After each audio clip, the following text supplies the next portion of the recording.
हरेषु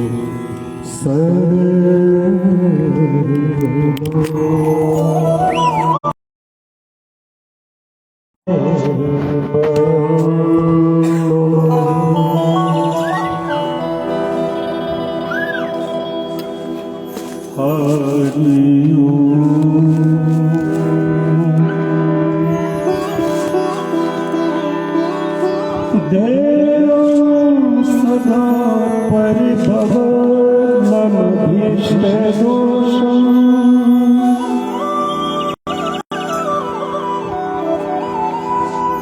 तीर्थास्पदं शिवविरिञ्चिनुतं शरण्यम्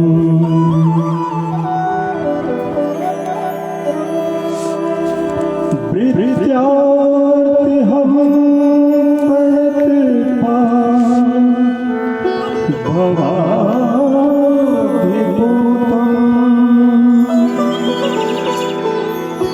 वंदे महापुरुष के चरणारविंदम।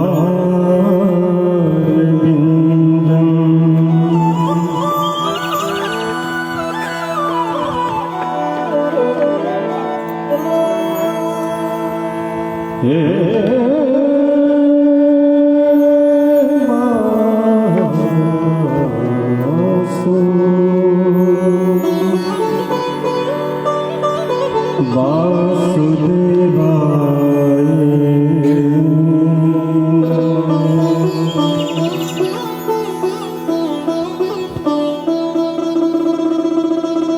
कृते यद्ध्यायते विष्णु त्रेतायां जजते मुखे द्वापरे परिचर्याया कलो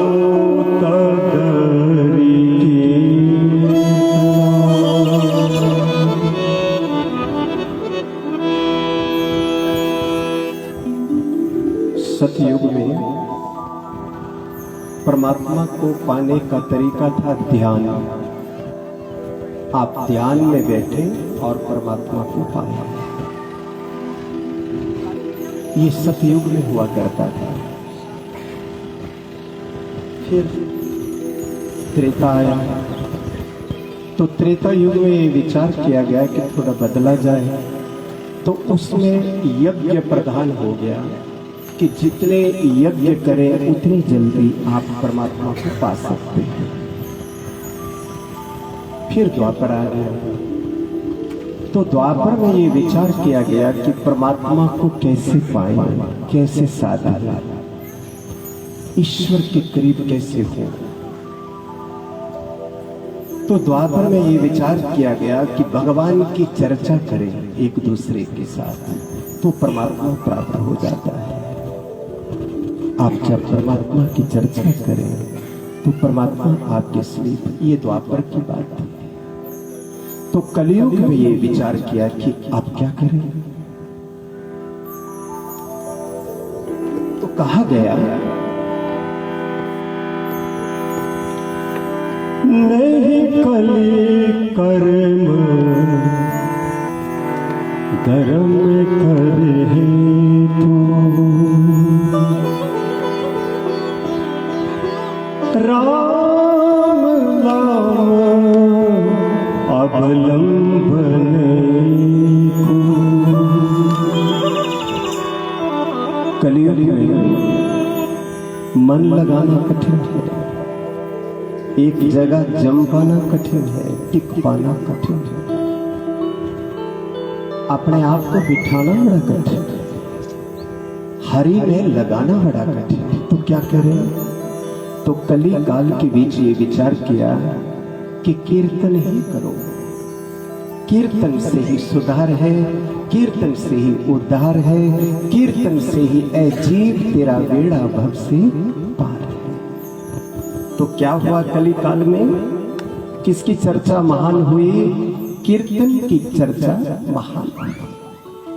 अच्छा, अभी कीर्तन पर थोड़ा विचार करें। कीर्तन को अगर उल्टाएं तो बनता है नर्तकी। कीर्तन, नर्तकी, है ना? तो अब यहां विचार करना है कि नर्तकी कौन बनता है? या तो भगवान के लिए बनता है, नाचने वाला। जैसे पग घुंघरू बांध मीरा नाची रे, मीरा नाच उठी ना घुंघरू बांध करके। विष का प्याला राणा भेजो, जब नाचने लगी तो जहर भेजा राणा ने, इसको खा और पी और मर जा। तो कुल घातनी है, पापनी है, लेकिन क्या करे, नाचने वाला जो जीव है, जो हरि के नाम पर नाचने लगा, उसका नाच तो कभी थम नहीं पाएगा। कैसे थमेगा? लोग अपनी शादियों के बीच नाच करना नहीं थमते, तो मीरा तो परमात्मा के लिए नाच रही। लोग अपने विवाहों में इतना नाचते हैं, महाराज क्या कहना है। सारे रोड जाम हो जाते, चक्का जाम हो जाता। हम तो कभी कभी बाहर देखते हैं, दूर दूर देखते हैं, कई प्रदेशों में देखते हैं, शादी लगी हो तो क्या बात है। और अगर कोई परमात्मा के नाम के नशे का नशेड़ी हो गया, हाँ, उसका तो जीवन ही सुधर गया। इसलिए परमात्मा के कीर्तन का सार मूल्य जो है इस कलिकाल में, वो सर्वोपरि माना गया है, सबसे बड़ा माना गया। कीर्तन प्रधान, इसलिए किस कीर्तन के बीच आइए थोड़ा सा कीर्तन करते हैं हरि के नाम का। ओम नमो भगवते वासुदेवाय, ओम नमो भगवते वासुदेवाय,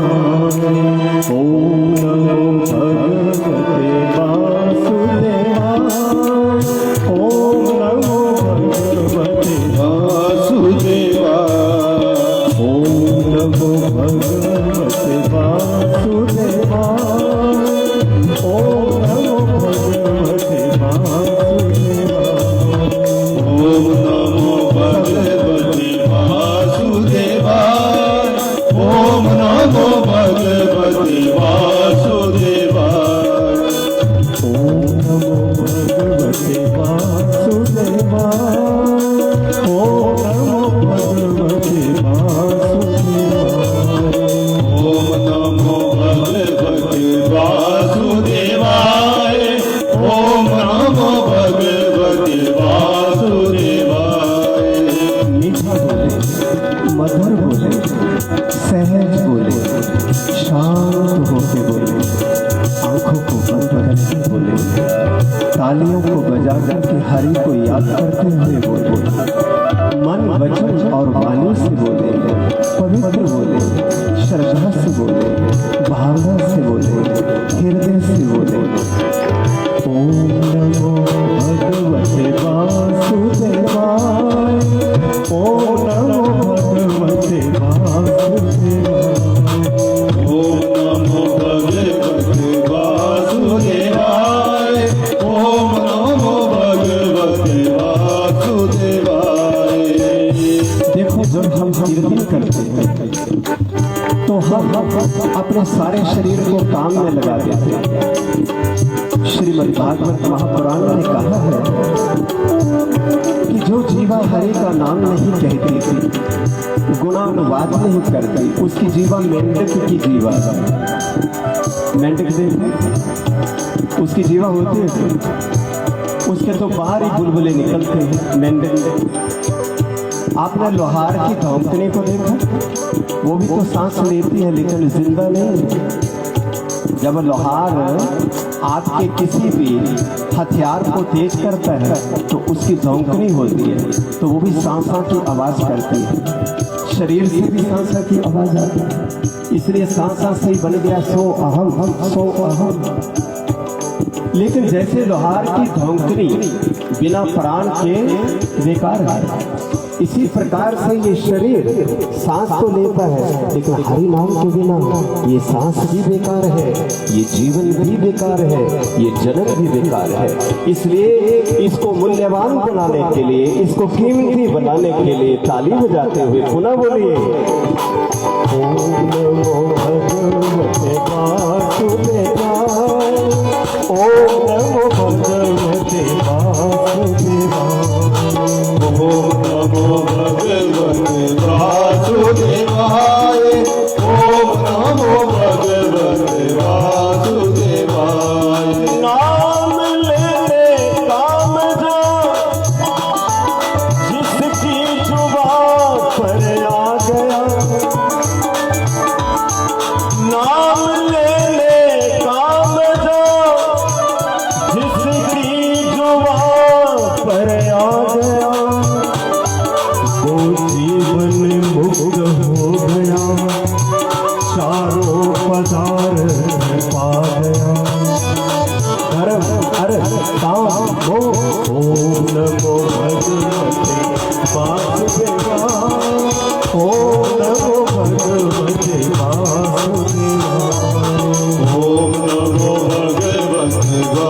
वासुदेवाय, ओम नमो भगवते वासुदेवाय, ओम नमो भगवते वासुदेवाय, ओम नमो भगवते वासुदेवाय, ओम नमो भगवते वासुदेवाय, ओम नमो भगवते वासुदेवाय, ओम नमो भगवते वासुदेवाय। हरे कृष्ण।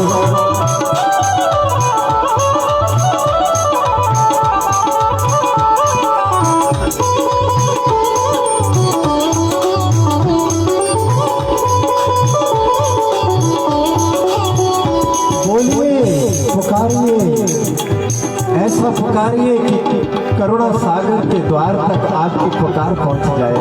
और क्या बोला, तुम ही हो माता पिता, तुम ही हो, तुम ही हो माता पिता, तुम ही हो, तुम ही हो माता पिता, तुम ही हो, तुम ही हो माता पिता, तुम ही हो, तुम ही हो बंधु सखा, तुम ही हो बंधु सखा, तुम ही हो, तुम हो बंधु सखा, तुम तुम ही हो बंधु सखा, तुम ही हो, तुम्हें हो जग के पालनहार। ओम नमो भगवते वासुदेवाय, ओम नमो भगवते वासुदेवाय, ओम नमो भगवते वासुदेवाय। जब तक तेरी है जिंदगी, फुर्सत मिले जब तक तेरी है जिंदगी, फुर्सत मिले कोई ऐसा समय निकाल कि तेरी प्रीत लगे भगवान से।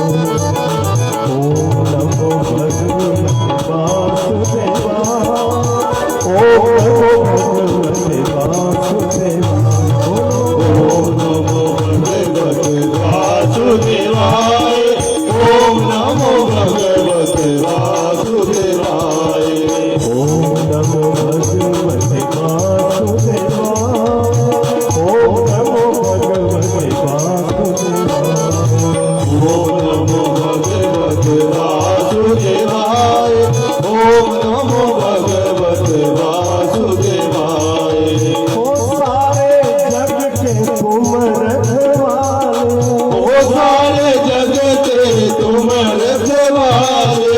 सासुएं ये समझ ले कि पोतों को केवल वही नहीं पाती, परमात्मा पालता है। बहुएं ये समझ ले कि परिवार हमने कंधों पर नहीं उठाया है, कंधों पर उठाने वाला परमात्मा है। तुम्हारे बच्चों को संभालने वाला, तुम्हारे परिवार को संभालने वाले, सारे जीवन को चलाने वाले, सारे जगत को संभालने वाले, रखवाले केवल कौन?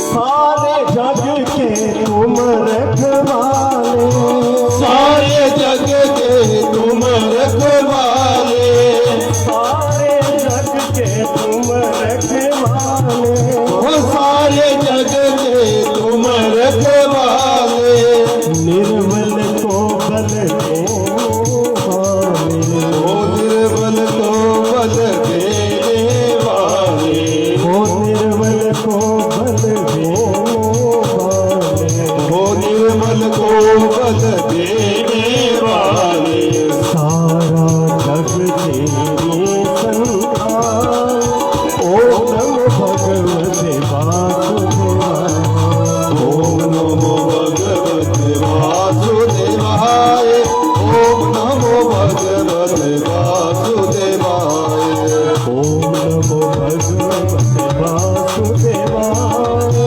ओम नमो भगवते वासुदेवाय, ओम नमो भगवते वासुदेवाय, ओम नमो भगवते वासुदेवाय। करुणा सिंधु हे वंशीधर, हे लीलाधर, ये संसार को चलाने वाले, दुर्बुद्धि को सद्बुद्धि दे, कटु बोलने वाले को मधुरता से भर दे।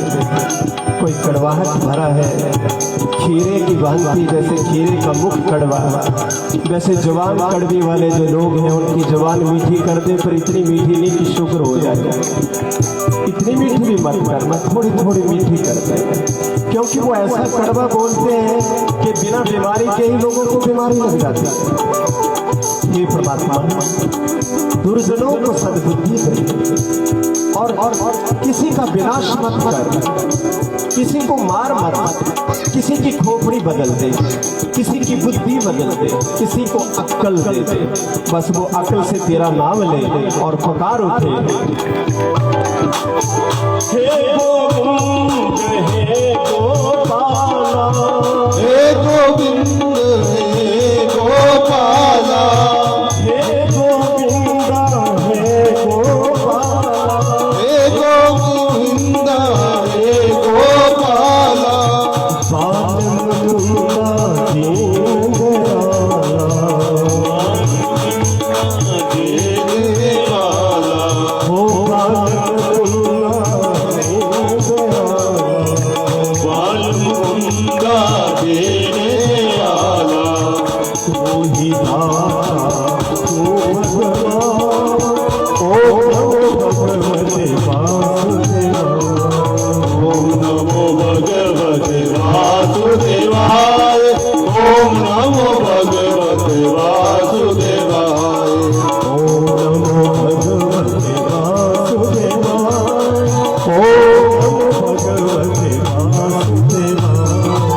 ओम नमो भगवते वासुदेवाय, ओम नमो भगवते वासुदेवाय, ओम नमो भगवते वासुदेवाय, ओम नमो भगवते वासुदेवाय, ओम नमो भगवते वासुदेवाय, ओम नमो भगवते वासुदेवाय,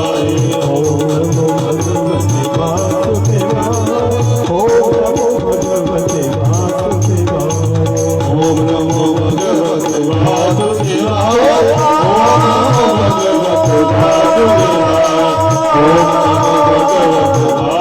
वासुदेवाय, ओम नमो भगवते वासुदेवाय, ओम नमो भगवते वासुदेवाय,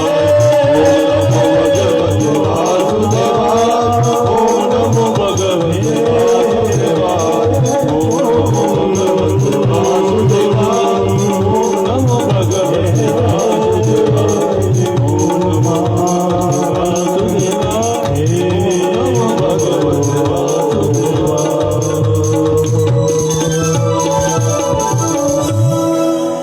बोलिए बाल कृष्ण भगवान की जय, सच्चिदानंद भगवान की देवपुत्र पंच पांडव दरबार की जय, बोले राधा रानी की जय, बोले कार्तिक मास की जय। आज बहुत ही सौभाग्य का दिन है, पवित्र दिन है। आप संसार के काम धंधों से मुक्त होकर के से ही बंदे बनकर के सत्संग में बैठ गए हो। ये बड़ा सौभाग्य है आपका। अक्सर तो बंदा झूठे धंधों में, आम बंदे झूठे धंधों में लगे रहते। झूठे धंधे होते गंदे। ऐसे बंदे, ऐसे लोगों से हट करके आपने चुनाव किया है सत्संग का चुनाव। आपने एमपी एमएलए बनने का चुनाव नहीं किया है। आपने कार्तिक में अपने सुधार का, उद्धार का चुनाव किया है। आपने संसार के झूठ को त्याग करके उस सत्य परम पिता परमात्मा का अवलंबन किया है। आपने उसके साथ अपना डोर जोड़ा है, तार जोड़ा है। इसलिए आप सभी सौभाग्य के पात्र हैं।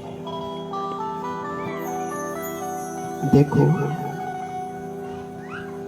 रात गई फिर दिन आता है। इसी तरह आते जाते ही ये सारा जीवन जाता है। रात गई फिर दिन आता है, फिर दिन मध्य रजनी सायं प्रातः शिष्य संतो पुनरावृत्ता। कुछ दिन पहले कोयल बोलती थी, अब चुप हो गई। पपीहा बोलता था, अब कभी कभी बोलता है। मौसम बदल गया, बाहर का मौसम बदल गया। तुम्हारे खेतों में पहले फसल लहराती थी, आजकल बिल्कुल सूखा पड़ा है। कुछ थोड़ा बदलाव आ गया है। आप भी मौसम के इंतजार में हो कि मौसम आएगा, हल चलेगी, बरसात होगी, फसलें लगेंगी, आहा हा, हरियाली आएगी, मन भी हरे भरे हो जाए। फसलों को ही हरा भरा करना है कि मन को भी हरा भरा करना है? मन में भी हरियाली देनी है। मन में भी तो कोई पानी चाहिए, मन का भी तो सुधार चाहिए। मन भी तो बड़ा भटका है, इसका भी तो उद्धार चाहिए। मन के बारे में विचार नहीं है, जमीन का विचार है, परिवार का विचार है, व्यापार का विचार है, मन का विचार है। तन तो ढेर होगा, ऐ शेर तेरा भी है तन, एक दिन होगा ढेर। नमस्ते तो इस जमीन को करनी पड़ेगी। अच्छा, जब आदमी उल्टे धंधे करता है,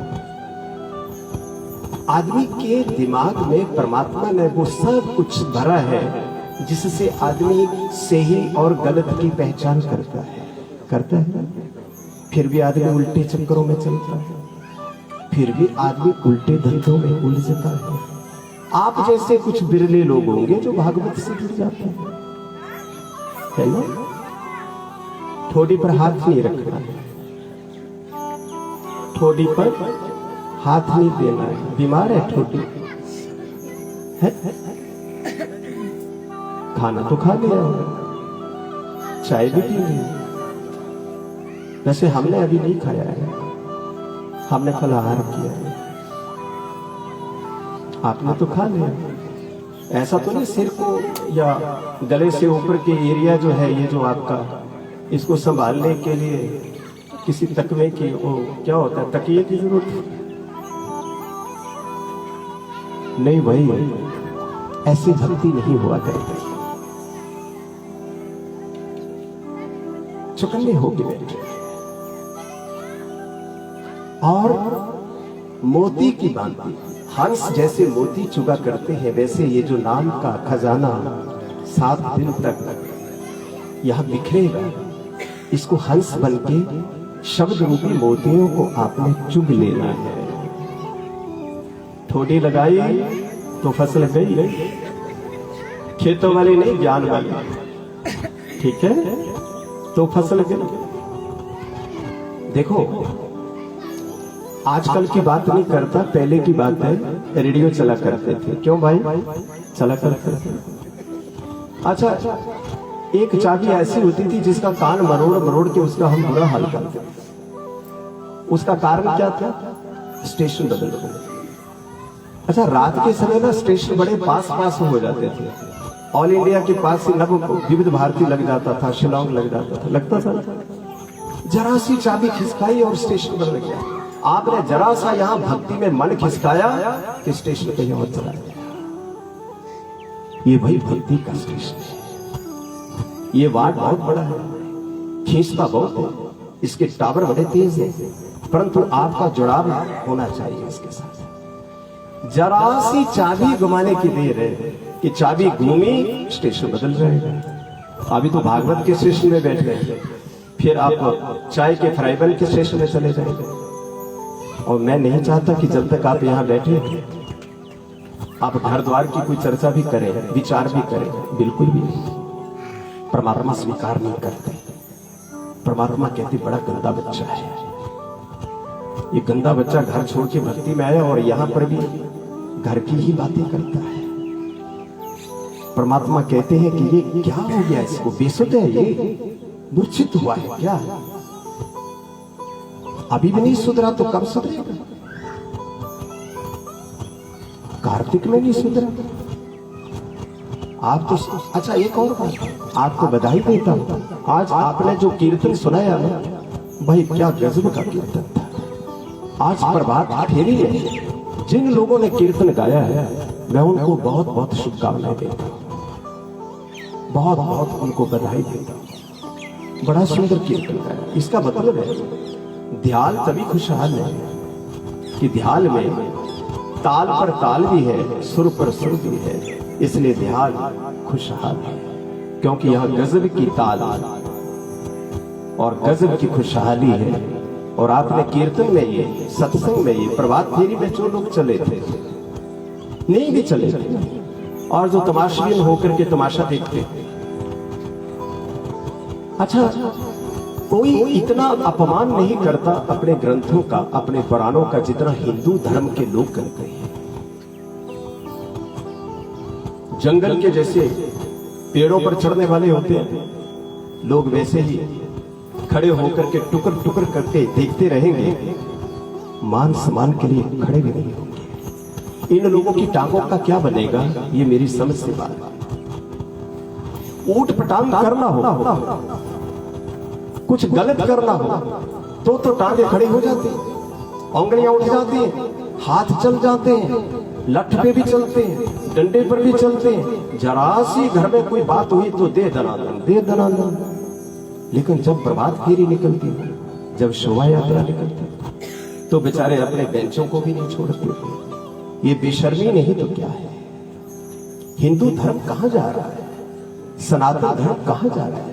इस मिट्टी की महिमा जिसको खा करके मेरे गोविंद ने बता दिया कि इस मिट्टी की कीमत क्या है, इस धरती की मिट्टी की कीमत क्या है।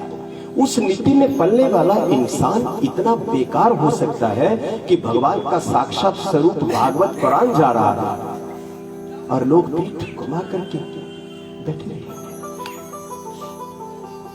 इनको थोड़ा समझाइए, थोड़ा बताइए, थोड़ा रास्ता लगाइए, धीरे धीरे दवाई दीजिए। जख्म बहुत बड़ा है ना, पुराना जख्म है, शुरू से ही नहीं उठे, कभी माथा टेका ही नहीं, कभी ध्यान दिया ही नहीं, कभी जख्म बहुत बड़ा है। अब इसको मरम पट्टी करने में थोड़ा टाइम तो लगेगा।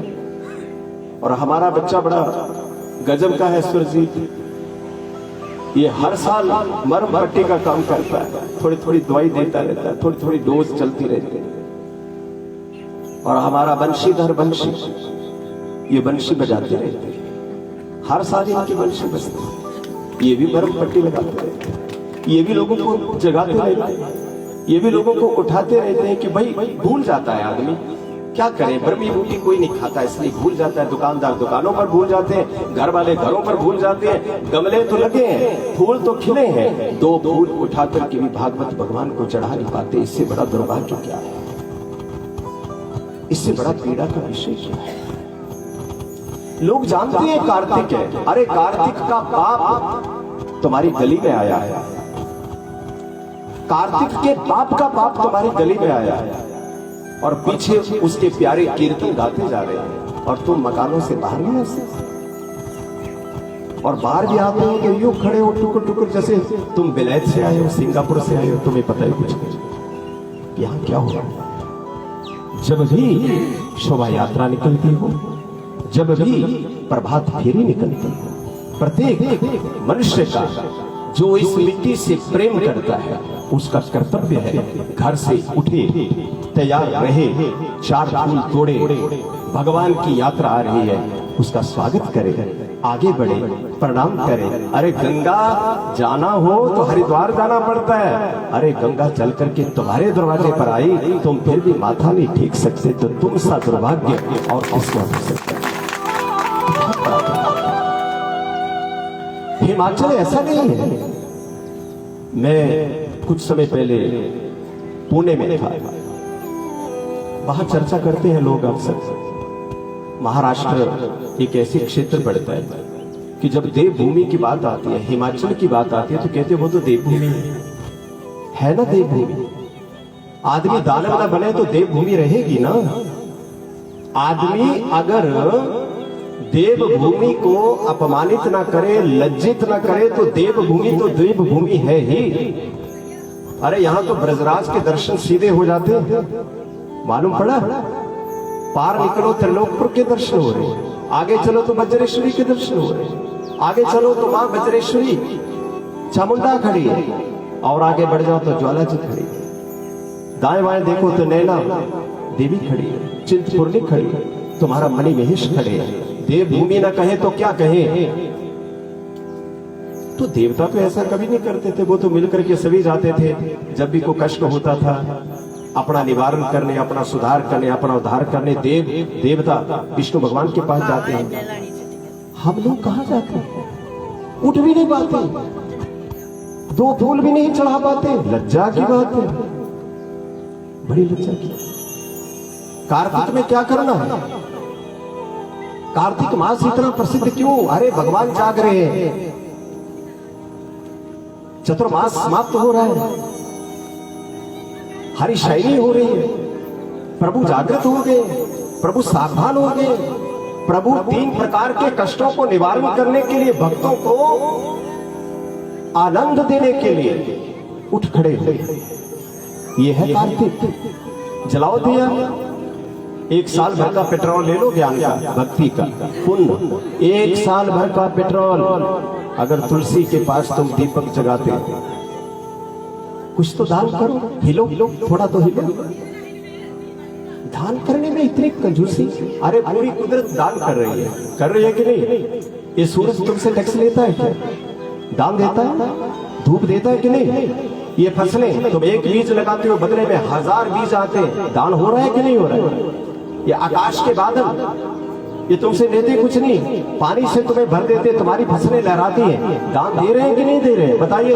रात को चंद्रमा आपको टैक्स भेजता है क्या, दान कर रहे हैं कि नहीं। तुम्हारे अंदर के सीने को धड़काने वाला तुमसे कुछ लेता है कि भाई साहब ये डिपार्टमेंट है हमारा कि हम हार्ट को जरा चला रहे हैं, और ब्रेन वाला कभी आ गया हो, हाँ जी आपका महीने का टैक्स है जी, मैं ब्रेन को चला रहा हूँ, हाँ जी मैं किडनी चलाता हूँ जी, आपकी शुद्धि करता हूँ, आपका डिपार्टमेंट हो, मेरा डिपार्टमेंट है, और मेरा जरा महीने का हिसाब किताब करिए। किया कभी ना आसमान ने किया, ना जमीन ने किया, ना शरीर ने किया, और तुम दान देने में इतने कंजूस।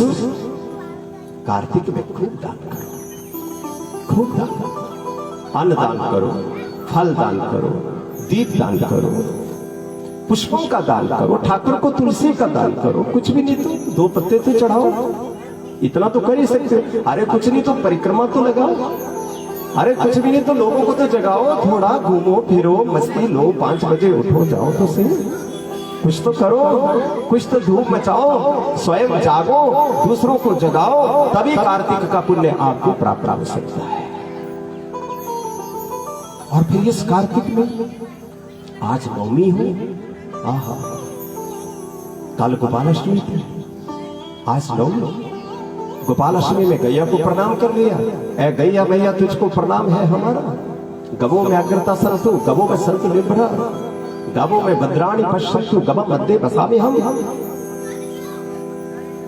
गाय माता की जय, गंगा माता की जय। ए गैया जब से मैया हमने सेवा तेरी बनाई, घी दूध और माखन सब हो गया सफाई। ए गैया मैया जब से हे मैया हमने सेवा तेरी बुलाई, घी दूध और माखन सब हो गया सफाई। अब डालडा घरों में प्रधान है हमारा, ए गैया मैया तुझको प्रणाम है। ए कपिला कामधेनु, ए कपिला कामधेनु, हम है तेरे पुजारी। जिस घर में तेरा वासा, आवे न कोई बीमारी, उस घर में देखते हैं सब स्वर्ग का नजारा। है गैया मैया तुझको प्रणाम।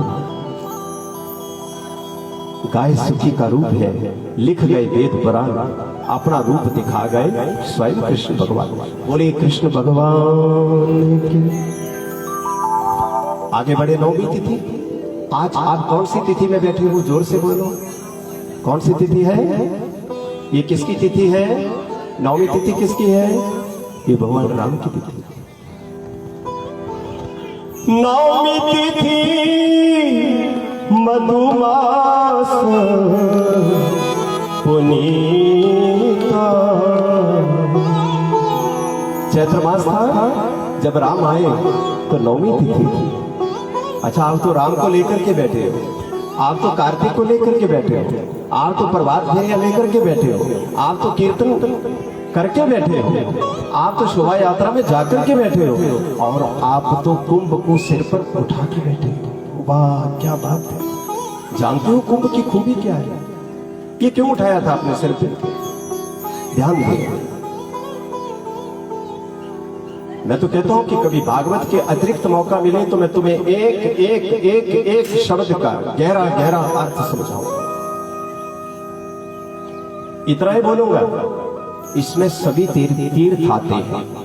इस जल में सारे तीर्थ, ब्रह्मा विष्णु महेश शक्तियां देव देवता सब तुम्हारे इस छोटे से मटके में पड़े हुए, इस कुज्जे में पड़े, इस कुंभ में पड़े।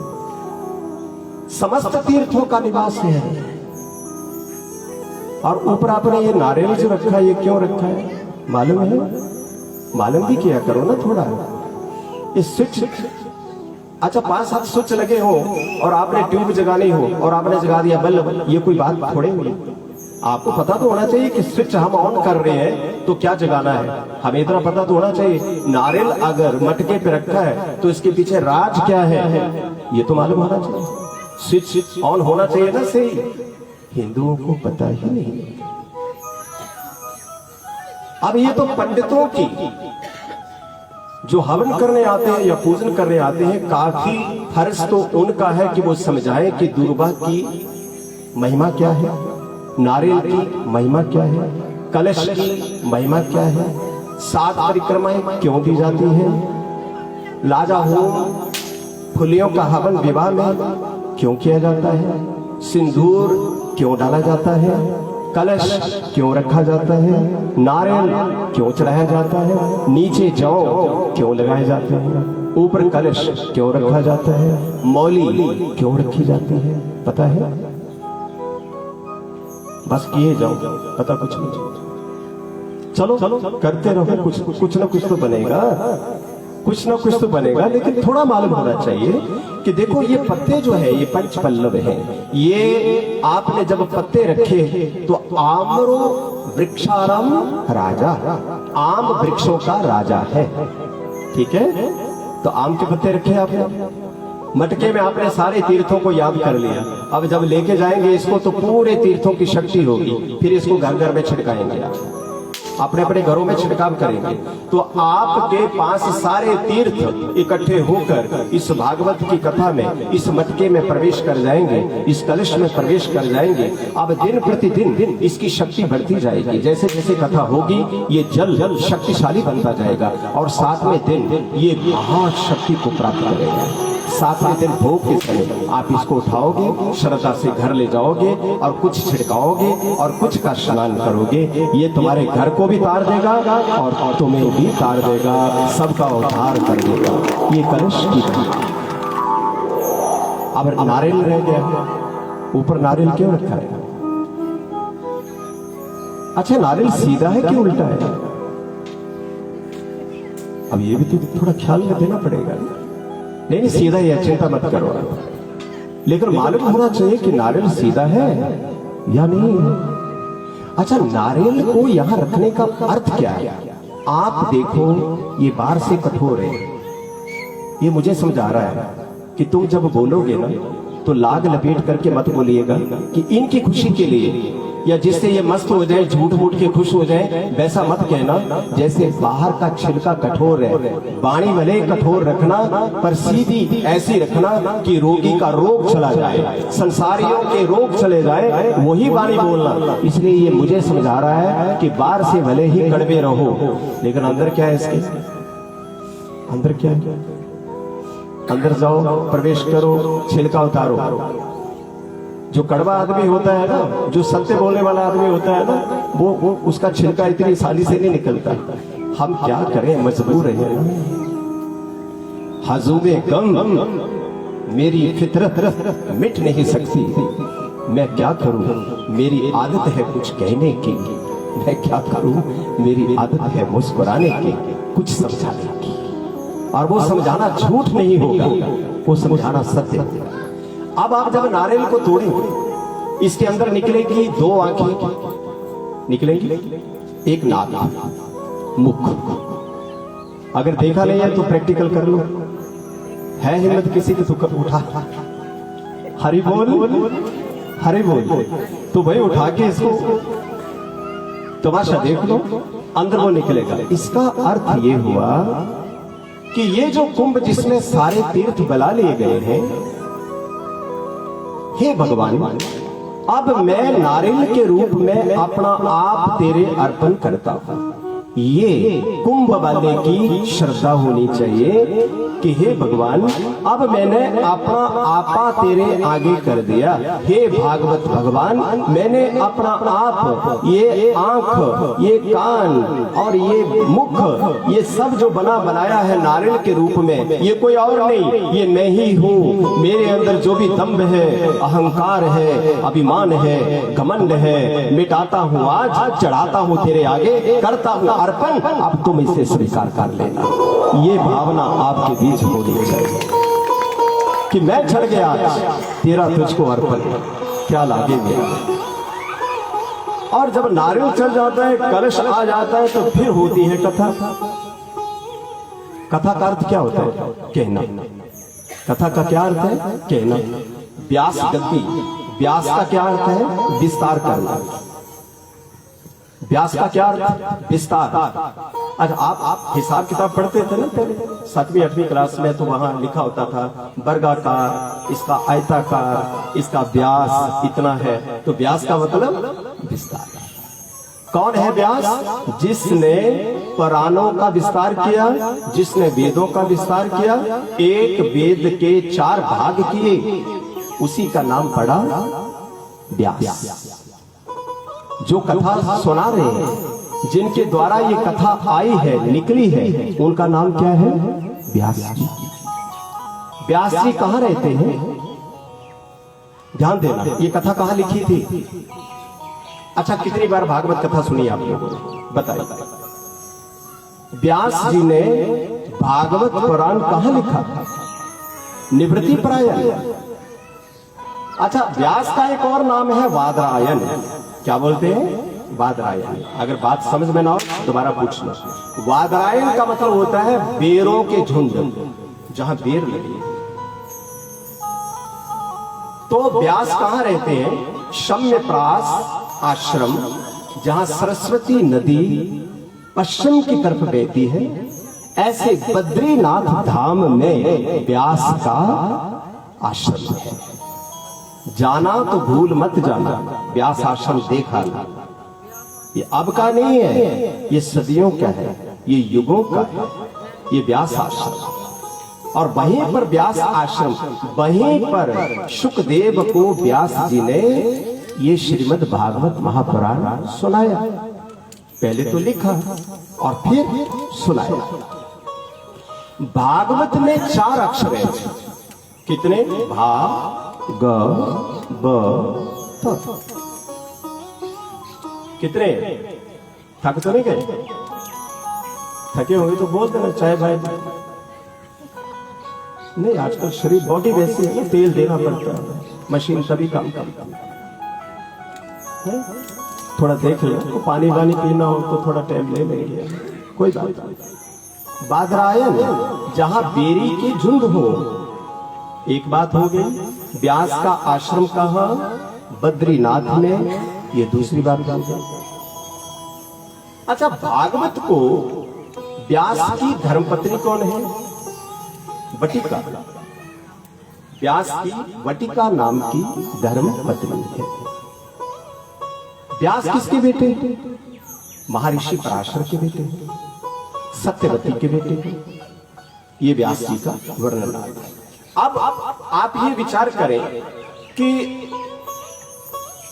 ये जो कथा, इस कथा को सुनने वाले जो मुख्य लोग हैं वो कौन हैं? मुख्य लोग कुछ तो होंगे जिन्होंने इस कथा को बड़े ध्यान से सुना होगा। उसमें एक तो इनका बेटा है देव ऋषि नारद, इन्होंने कथा को ध्यान से सुना। शंभू महादेव, इन्होंने भी भागवत पुराण की कथा को सुना। सनकादि, इन्होंने भागवत कथा को सुनाया, सुना भी सुनाया भी। सनकादि ब्रह्मा के पुत्र हैं। मनु, इन्होंने भी ब्रह्मा से भागवत की कथा का रस पान किया और करवाया भी। महात्मा कपिल, ये भी व्यास कथा के बहुत आगे के नेतृत्व देने वाले, श्रवण करने वाले।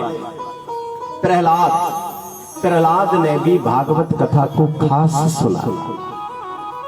जनक, महाराजा जनक ने भी श्रीमद् भागवत महापुराण को बड़े ध्यान से सुना।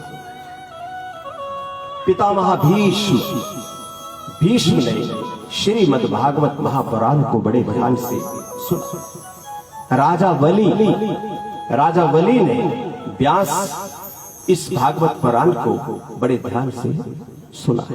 ये 12 भागवत के आचार्य हैं जिन्होंने श्रीमद् भागवत का पारायण किया, इसको परंपरागत इसको स्वीकार किया, उद्धृत किया, अपने हृदय में पूरी भागवत को इन्होंने बैठाया। आप देखिए ये कथा कहां हुई? ये कथा हो रही है नैमिषारण्य में। नैमिषारण्य कहां है? उत्तर प्रदेश में सीतापुरी के पास थोड़ी सी दूरी पर नैमिषारण्य है। नैमिषारण्य में सारी कथाएं क्यों हुई? आप सत्यनारायण की कथा सुनते हैं तब भी आप यही सुनते हैं नैमिषारण्य में। अब ये भागवत कथा हो रही है, यहां भी यही बात है नैमिषारण्य। नैमिषारण्य क्या है?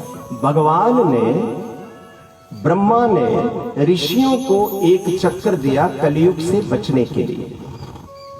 एक नेमी चक्कर दिया। ऋषियों ने पूछा कि जब कलयुग आएगा, भयानक कलयुग होगा, बहुत पाप बढ़ जाएगा, आडंबर बहुत बढ़ जाएगा, सही लोग कम मिलेंगे, दोगले बहुत मिलेंगे। धोखाधड़ी करने वाले बेईमानों की तो लाइन लग जाएगी, तो महाराज उस समय बचने का कोई ठिकाना दीजिए। तो ब्रह्मा ने कहा ये लो चक्कर, जहां तक ये चलेगा इसका पीछा करो, और यहाँ ये गिर जाएगा वहीं तुम अपने ठिकाने बना लेना और वहीं साधना करना, वहां पर कलयुग नहीं आएगा। आगे चला ब्रह्मा का चक्कर और पीछे चले ऋषि, और चक्कर चलते चलते कई राज्यों को पार कर गया और जाके नेमी नामक स्थान, उस जंगल के बीच जाकर के वो चक्कर गिर गया। और जैसे वो ब्रह्मा का चक्र गिरा तो ऋषियों ने ये तय किया कि इससे बढ़कर के पवित्र स्थान और कोई नहीं है, यही विधाता का चक्र गिरा है, ये पवित्र स्थान है, ये अरण्य है। जंगल कहते हैं, अरण्य का मतलब जंगल। ये ऐसा जंगल है जहाँ कलयुग फटक ना सकेगा। इसलिए सारे ऋषियों ने जहाँ वो नेमी गिरी थी, जहाँ वो चक्र गिरा था, वहीं पर डेरा लगा लिया, वहीं आश्रम बना लिए, वहीं साधना करी, और तब से आज तक ये नैमिषारण्य ऋषि, ये नैमिषारण्य तीर्थ प्रधान तीर्थ बन गया। समय समय पर तीर्थ बनते हैं, समय समय पर ये तीर्थ बदलते भी। अच्छा, अब ये नैमिषारण्य इसलिए क्योंकि कलयुग के बीच भी कलयुग का विकार इसमें पर नहीं मार सकता है। ध्यान दीजिए, ये ऐसा ठिकाना है जहां कलयुग का परिंदा भी नहीं फटक सकता, ऐसा नैमिषारण्य तीर्थ है। इसलिए तीर्थों में जाने वाले जितने भी लोग हो, जब कभी भी आप जाओ, पहला एक काम करो, देखो ध्यान दें, तीर्थों में जाने का मतलब यह है कि कुछ पुण्य कमाना, कुछ शुभ कर्म करना, कुछ सत्कर्म करना। सुनना भी वही, कहना भी वही, करना भी वही। मैंने ऐसी ऐसी बसें देखी हैं जहां एक दूसरे ने एक दूसरे के बाल पकड़े होते हैं और खूब लड़ाई कर रहे होते हैं और खूब तड़ाक हो रही होती है। मैं बड़ा हैरान होता हूं कि भाई तीर्थ तो हुआ, पर इनका तीर्थ तो बस के अंदर नहीं हो रहा है। 30-40 यात्री होते हैं, पता नहीं कौन सी बात किसको बुरी लगी, हो गया महाभारत, हो गया हंगामा। अब उन्होंने ठिकाना नहीं देखना, बस के बीच ही गुत्थम गुत्था, बस के बीच ही गुत्थम गुत्था हो रहे। बताइए तीर्थ उनका क्या करेगा, ये मेरी समझ में नहीं आता। इसलिए मैं आपको फिर कह रहा हूं, मुझे किसी ने पूछा कि क्या तीर्थ फल देते हो, हरिद्वार की बात है। किसी ने पूछा कि क्या तीर्थ फल देते हैं, मैं क्या जरूर देते हैं। कहते कैसे? मैंने कहा ऐसे कि जितनी भावना पवित्र लेकर के तुम तीर्थों में जाओगे, तीर्थ उतना ही तुम्हें पुण्य देंगे। बोलते अगर मन कर्म वाणी में अगर कोई खोट होगा, मैंने बोला तो तीर्थ जो है वो भूत बन करके ना तुम्हारी खोपड़ी पे चढ़ जाएंगे। अगर मन खराब किया किसी का, अगर वचन में तुमने कड़वाहट ली, अगर वाणी से तुमने बुरा बोला, कर्म से अगर तूने बुरा किया, तो तीर्थ करने का कोई भी अर्थ नहीं। एक और मजाक आया कि तीर्थ कब तक तारते हैं, और ये क्या खटखटे भैया, बड़ी देर से हो रही है। हरि बोल। ये प्रश्न है कि तीर्थ कब तक आदमी को तारते हैं। ध्यान दें, मैंने बोला जब तक गोता लगाए रखेंगे। क्या गोता लगाने से पाप भाग जाते हैं? मैंने बोला भाग जाते हैं, पर अगर मन में होंगे, अगर तो बॉडी आपके शरीर के ऊपर पाप होंगे तब तो वो भाग जाएंगे, क्योंकि पानी का स्पर्श करेंगे तो भाग जाएंगे। लेकिन अगर तुम्हारे मन में खोट है, अगर तुम्हारे अंदर खोट है, तो वो जो दोष है तुम्हारे, पाप जो है तुम्हारे, वो पक्षी बनकर के गंगा के किनारे जो पेड़ है ना, उनके ऊपर जाके बैठ जाएंगे। अच्छा तो बैठ जाएंगे, अच्छा तो फिर क्या होगा? मैंने बोला तो तभी भलाई है भाई, क्योंकि तुम्हारे मन के पाप भी पेड़ पर बैठ गए। तो फिर पाप गए? मैंने कहा नहीं। बोले क्यों? मैंने बोला क्योंकि मन में है। बोले तो फिर क्या करें? मैंने बोला एक काम करो, ये पाप जो पेड़ पर बैठे हैं, जब तुम गोता लगा करके बाहर आओगे ना, ये फिर तुम्हारे सिर पर सवार हो जाएगा। तो बोले गुरु जी उसका इलाज क्या है? मैंने बोला उसका इलाज एक ही है कि गोता लगाओ और मुड़ के बाहर ही मत आओ। गोता लगाओ, मुड़ के बाहर ही मत आओ, जा फिर अपने मन को सुधारो या अपने मन को समझो। मन के पाप समाप्त नहीं होते, इसलिए सत चित्त आनंद, ये है परमात्मा का नाम। श्रीमद् भागवत महापुराण हमने कथाएं सुनी होती हैं, सूक्ष्म में हम कथा करें, लेकिन पहले मैं ये चाहूंगा यत्र यत्र चतुर्वक्त्र, यत्र यत्र चतुर्वक्त्र श्रीमद्भागवतम् भवे गच्छामि तत्र तत्राहम् गौर्यथा सुतवत्सला। भागवत का श्लोक है, और भागवत में कहा जा रहा है कि इस भागवत को किताब मत समझो, इसको कागज मत समझो, ये साक्षात भगवान कृष्ण का ही रूप है। ध्यान दें, इसलिए तुम भागवत पढ़ो या ना पढ़ो, एक काम करो, घर में स्थापित जरूर करो और इसके दर्शन करो, क्योंकि ये भगवान कृष्ण का साक्षात स्वरूप है। प्रश्न उठा, वो कैसे? उत्तर मिला कि जैसे बछड़े को आप ले चलो कहीं तो गाय पीछे पीछे चली आती है, जिसने 5 दिन में अभी एक बच्चे को जन्म दिया है, गाय का बछड़ा, उस